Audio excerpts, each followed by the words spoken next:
آج میرا موضوع ہے سیدنا امام ابو بکر صدیق رضی اللہ عنہ کے شان مناقب۔ صدیق بلکہ غار میں جان اس پہ دے چکے، صدیق بلکہ غار میں جان اس پہ دے چکے، اور حفظ جان جہاں تو فروز غرر کی ہے۔ حضرت ابو بکر صدیق رضی اللہ عنہ وہ صحابی ہیں جن کا ذکر قرآن پاک میں نام کے ساتھ تو نہیں لیکن ان کا ذکر موجود ہے۔ اللہ تعالیٰ کا فرمان وَثَانِيَ اثْنَيْنِ اِذْ هُمَا فِي الْغَارِ، اور دو میں سے دوسرا جب وہ غار میں تھے، اِذْ يَقُولُ جب وہ فرماتے تھے، لِصَاحِبِهِ لَا تَحْزَنْ إِنَّ اللَّهَ مَعَنَا، اے میرے ساتھی، اے میرے صحابی، گھبراؤ نہ، پریشان نہ ہو، ان اللہ معنا، بے شک اللہ ہمارے ساتھ، بے شک اللہ ہمارے ساتھ ہے۔ جناب ابو بکر صدیق کے ساتھ جو صدیق لگتا ہے اس کی کیا وجہ ہے، وہ سنیں حدیث۔ وان عائشہ حضرت اما جی عائشہ صدیقہ فرماتی ہیں کہ رسول اللہ صلی اللہ علیہ وسلم، اللہ نے حضور کو سیر کروائی معراج کی رات، مسجد حرام سے مسجد اقصی تک۔ جب حضور مسجد اقصی سے واپس آئے تو آپ نے صبح کے وقت تمام مشرکین مکہ کو اور مسلمانوں کو یہ واقعہ سنایا، واقعہ معراج۔ جو مسلمان تھے انہوں نے حضور کی تصدیق مانا کہ حضور نے سچ فرمایا ہے، اور جو کافر تھے انہوں نے انکار کیا، کفر کیا۔ تو جو کافر تھے وہ حضرت ابو بکر کے پاس گئے، یہ میں حدیث کا مفہوم بیان کر رہا ہوں۔ وہ حضرت ابو بکر کے پاس گئے، جا کے عرض کی کہ یا ابا بکر، اے ابو بکر، تمہارے ساتھی، تمہارے صاحب، تمہارے یار، تمہارے دوست وہ کہتے ہیں کہ میں رات کے کچھ حصے میں مسجد حرام سے مسجد اقصی تک گیا اور واپس آ گیا، کچھ حصے میں، کیا تم یہ بات مانتے ہو؟ جناب ابو بکر کو مشرکین مکہ نے کہا، مخالفین نے کہا، تو جناب ابو بکر نے ان کو فرمایا کہ رسول اللہ صلی اللہ علیہ وسلم نے اگر یہ کہا ہے تو یہ حضور نے سچ فرمایا ہے۔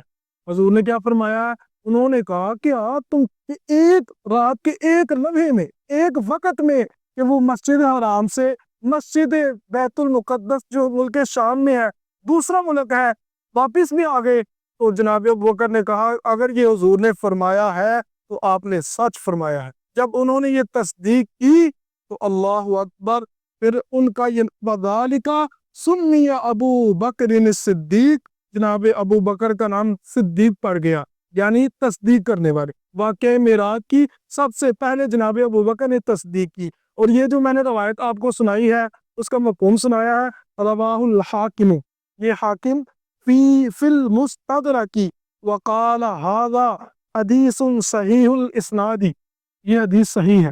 جناب ابو بکر کے ساتھ جو صدیق لگتا ہے وہ کس وجہ سے لگتا ہے کہ جناب ابو بکر نے سب سے پہلے واقعہ معراج کی تصدیق کی، حضور کی کیا کی؟ تصدیق کی۔ حضرت ابو ہریرہ فرماتے ہیں قال قال رسول اللہ، حضور نے فرمایا اورج بی الی السماء، مجھے آسمان پر لے جایا گیا، فما مررت بسماء الا وجدت، میں جس آسمان سے بھی گزرتا تو کیا پاتا؟ فیہا اسمی محمد رسول اللہ، ادھر میرا نام لکھا ہوتا، اور وہ ابو بکر الصدیق خلفی، اور میرے پیچھے جناب ابو بکر کا نام لکھا۔ سبحان اللہ، کیا شان ہے جناب ابو بکر کی۔ حضرت عبداللہ ابن عباس فرماتے ہیں خرج رسول اللہ، حضور صلی اللہ علیہ وسلم نکلے، فی مرضہ الذی مات فی، جس بیماری میں حضور کا وصال ہوا، جس بیماری میں حضور کا کیا ہوا؟ وصال ہوا۔ حضور نکلے آصب رأسہ بخرقۃ، حضور صلی اللہ علیہ وسلم کے سر پر آپ ایک کپڑا باندھا ہوا تھا، فقعد علی المنبر، حضور ممبر پر جلوہ گر ہوئے، سبحان اللہ، فحمد اللہ وثنى علیہ، اللہ کی حمد کی اور اللہ کی ثنا بیان کی، ثم قال، پھر آپ نے فرمایا انہ لیس من الناس احد امن علی فی نفسہ ومالہ من ابی بکر ابن ابی قحافہ، جناب ابو بکر نے، حضور نے فرمایا کہ ابو بکر نے میرے ساتھ مالی طور پر اور جانی طور پر جو احسانات کیے بہت زیادہ کی، جو مجھ پر احسان کیا جناب ابو بکر نے بہت زیادہ کیا۔ یہ حضرت عبداللہ بن عباس فرما رہے کہ حضور باہر آئے اس بیماری میں، جس بیماری میں آپ کا وصال ہوا، اور اپنے سر پر آپ نے کوئی پٹی وغیرہ، کوئی پرنا وغیرہ باندھا ہوا تھا، چادر وغیرہ، اور آپ جب تشریف لائے آپ ممبر پر جلوہ گر ہوئے، ممبر پر آپ نے رونق بخشی ممبر کو، اور آپ نے اللہ کی حمد و ثنا کی۔ پھر آپ نے فرمایا سب سے زیادہ جس کے احسان ہے لوگوں میں سے مجھ پر، جناب ابو بکر کے، مالی طور پر، جانی طور پر، وَلَوْ كُنْتُ مُتَّخِذًا مِنَ النَّاسِ خَلِيلًا، اگر لوگوں میں سے میں کسی کو یار بناتا، خلیل بناتا، تو فرمایا لَاتَّخَذْتُ أَبَا بَكْرٍ خَلِيلًا، میں ابو بکر کو یار بناتا، لیکن آپ نے فرمایا وَلَٰكِنِّي خُلَّةُ الْإِسْلَامِ، لیکن اسلام کی دوستی افضل ہے، اسلام کی وجہ سے دوستی ہے وہ افضل ہے۔ اور آپ نے فرمایا صدوا عنی کل خوخد فی ہذہ المسجد، جس کا مسجد نبوی کی طرف دروازہ ہے یا کھڑکی ہے وہ بند کر دو، وہ کیا کر دو؟ بند کر دو۔ لیکن جناب ابو بکر کا دروازہ یا کھڑکی بند نہیں کی جائے گی۔ آج بھی اب مسجد نبوی شریف میں، اللہ آپ کو حاضر نصیب فرمایا ہم سب کو، جب آپ جائیں گے تو پرانی مسجد میں آج بھی اس دروازے کا نام باب ابو بکر ہے۔ کیا ہے؟ باب السلام کے ساتھ ہے باب ابو بکر، وہ حضرت ابو بکر کی یاد ہے۔ سبحان اللہ، کہ آپ نے فرمایا ان کی کھڑکی یا دروازہ وہ بند نہیں کیا جائے گا، وہ حضرت ابو بکر کی شان ہے، حضور نے ان کو عطا فرمائی۔ حضرت ابی درداء فرماتے ہیں، روایت ہے ان سے، قال فرماتے ہیں قال النبی، حضور نے فرمایا ان اللہ بعثنی الیکم، اللہ نے مجھے تمہاری طرف بھیجا۔ یہ میں مفہوم حدیث کا بیان کروں، مجھے اللہ نے تمہاری طرف بھیجا، فَقُلْتُمْ كَذَبْتَ، تم نے مجھے جھٹلایا، تم نے مجھے کیا کیا؟ جھٹلایا۔ وقال ابو بکر صدق، ابو بکر نے میری تصدیق کی، ہر موڑ پر، ہر لمحہ ابو بکر نے میری تصدیق کی۔ سبحان اللہ۔ اور فرماتے ہیں کہ آپ نے فرمایا تم لوگ میری خاطر میرے یار سے باز رہو گے، یعنی میرے یار کو کچھ نہیں کہنا میری وجہ سے کہ وہ میرا ساتھی ہے، وہ میرا صاحب ہے۔ حضرت ابی موسیٰ فرماتے ہیں قال مریض النبی، جب حضور بیمار ہوئے، فاشتد بردہ، اور آپ کی جو مرض ہے وہ زیادہ ہوا، اس نے شدت اختیار کی، فقال، آپ نے فرمایا مرو ابا بکر فلیصلی بالناس، آپ نے فرمایا کہو ابو بکر کو کہ وہ لوگوں کو نماز پڑھائے، وہ لوگوں کو کیا کرے؟ نماز پڑھائے۔ قالت، حضرت اماں جی نے فرمایا، حضرت عائشہ صدیقہ حضرت ابو بکر کی بیٹی ہیں، حضور کی زوجہ ہے، آپ نے عرض کی یا رسول اللہ صلی اللہ علیہ وسلم انہ رجل رقیق، میرے ابا جی نرم دل ہے، میرے ابا جی کیا ہے؟ نرم دل ہے۔ اذا قام مقامک لم یستطع صلی بالناس، جب وہ آپ کی جگہ پر کھڑے ہوں گے تو آپ کی محبت کی وجہ سے وہ لوگوں کو نماز نہیں پڑھا سکیں گے، وہ نرم دل ہے، رونے لگ پڑیں گے، لہذا آپ ان کو نہ کہیں۔ قال، آپ نے فرمایا مرو ابا بکر فلیصلی بالناس، لوگوں کہو ابو بکر کو، یعنی آپ نے فرمایا کہ کہو ابو بکر کو کہ لوگوں کو نماز پڑھائیں، لوگوں کو کیا کریں؟ نماز پڑھائیں۔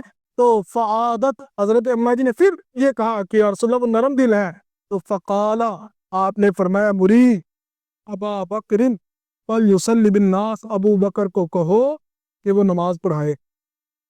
فَإِنَّ كُنَّ صَوَاحِبُ يُوسُفُ، تو آپ کی جگہ پر کھڑے ہو کر نماز نہیں پڑھا سکیں گے، پچھلی بات کہ وہ نماز اس وجہ سے نہیں پڑھا سکیں گے، نرم دل ہے، کہ آپ اپنی جگہ پر جب آپ کو نہیں پائیں گے، کہ آپ ادھر جلوہ گر ہوتے تھے، آپ کھڑے ہوتے، جب آپ کو نہیں پائیں گے، دل میں جو محبت ہے آپ کو اپنی جگہ پر نہ پانے کی وجہ سے ابو بکر روئیں گے اور حضرت سے نماز نہیں پڑھائی جا سکے۔ جب یہ عرض کی تو آپ نے بار بار فرمایا کہ ابو بکر کو کہو نماز پڑھائیں۔ سبحان اللہ۔ تو پھر کیا ہوا؟ فَأَتَاهُ الرَّسُولُ، پھر حضور کا جو قاصد ہے وہ حضرت ابو بکر کے پاس آیا، اس نے کہا کہ حضور نے فرمایا نماز پڑھاؤ، فَصَلَّ بِالنَّاسِ، تو جناب ابو بکر نے لوگوں کو نماز پڑھائی، فی حیات النبی جی، حضور کی زندگی میں، جناب ابو بکر نے حضور کی زندگی میں نماز پڑھائی، اور یہ روایت رواہ البخاری، بخاری شریف کی روایت۔ جناب ابو بکر وہ ہیں جو تمام انبیاء اور رسول کے بعد اگر کسی کی شان ہے تو وہ جناب ابو بکر ہے۔ جناب ابو بکر، پھر جناب عمر، پھر جناب عثمان غنی، پھر جناب علی، پھر درجہ صحابہ کے جو درجات ہیں، بدر والے، احد والے، سارے صحابہ، لیکن سب سے زیادہ انبیاء کے بعد جس کی شان ہے وہ شخصیت ہے جناب ابو بکر صدیق۔ اور جناب ابو بکر وہ کون ہے؟ وہ صحابی ہیں جن کے باپ بھی صحابی، جن کا بیٹا بھی صحابی، جن کا پوترا بھی صحابی، جناب ابو بکر کی یہ شان ہے غالباً۔ اور جناب ابو بکر انہوں نے ہر طرح اللہ رسول کے لیے مال بھی، جان بھی پیش کی، تو آپ نے حضور کی حیات میں نماز پڑھائی، حضرت ام المومنین فرماتے ہیں حضور نے فرمایا کسی قوم کو یہ زیب نہیں دیتا کہ ابو بکر کی موجودگی میں کوئی دوسرا ان کی امامت کرے۔ جب ابو بکر ہے تو امامت کون کرے گا؟ جناب ابو بکر۔ اور ہمارے اہل سنت کا موقف ہے کہ جناب ابو بکر کو حضور نے اپنے 10 ہجری کو حجۃ الوداع کا خطبہ دیا، مکہ شریف گئے، اور 9 ہجری کو آپ نے امیر حاج جناب ابو بکر کو بنایا، اور آپ کی زندگی میں جناب ابو بکر نے لوگوں کو نماز پڑھائی، سبحان اللہ۔ اور جناب ابو بکر خلیفۃ الرسول ہے، کیا ہے جی؟ خلیفۃ الرسول، اور سب سے زیادہ شان جناب ابو بکر کی ہے۔ حضرت عمر سے روایت فرماتے ہیں امرنا رسول اللہ، حضور نے ہمیں حکم دیا کہ صدقہ کرو۔ کیا کرو جی؟ صدقہ کرو۔ تو جناب ابو بکر حضرت عمر فرماتے ہیں اس وقت میرے پاس مال بڑا تھا، چوکھا مال ہی دیکھو میرے کو۔ جناب فرماتے ہیں فقلت اليوم اسبق ابا بکر، میں نے دل میں کہا کہ اب وقت ہے کہ میں ابو بکر سے آگے نکلوں، میں ابو بکر سے کیا نکلوں؟ آگے نکلوں۔ تو فرماتے ہیں میں گیا، حضور نے فرمایا صدقہ کرو، تو میں نے اپنے گھر سے آدھا مال حضور کی بارگاہ میں پیش کیا، تو حضور نے فرمایا کہ گھر میں کیا چھوڑا؟ فرمایا نصف مال۔ تو جناب ابو بکر گئے، اور جناب ابو بکر نے تمام اپنے گھر کا جو سامان اسباب مال تھا سب حضور کی بارگاہ میں کیا کیا؟ پیش کیا۔ تو حضور نے فرمایا ابو بکر گھر میں کیا چھوڑا؟ حضرت ابو بکر نے عرض کی یا رسول اللہ صلی اللہ علیہ وسلم، اللہ اور اس کے رسول کا نام میں نے چھوڑا۔ یہ ہے جناب ابو بکر کی محبت، سبحان اللہ۔ یہ روایت ترمذی کی ہے۔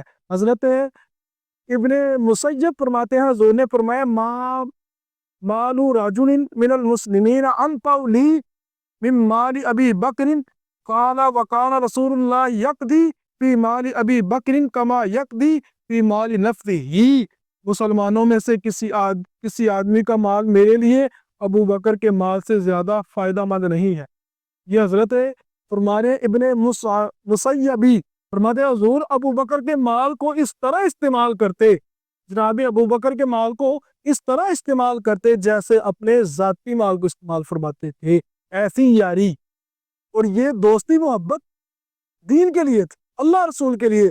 جناب ابو بکر تو وہ تھے جب وہ مسلمان ہوئے تب سے لے کر آخری دم تک مال جان اولاد دین کے لیے پیش، سبحان اللہ۔ غار ثور میں آپ نے حضور کے ساتھ 3 راتیں 3 دن گزارے، پھر مدینہ شریف آپ نے ہجرت جناب ابو بکر کے ساتھ کی۔ یہ وہ ساتھی حضور کو بہت زیادہ پیارے تھے جناب ابو بکر۔ اللہ ہم سب کو اللہ اور اس کے رسول کی محبت عطا فرمائے، اور حضور کے صحابی حضور کے یار غار جناب ابو بکر کی بھی اللہ ہمیں پکی سچی محبت عطا فرمائے۔ وما توفیق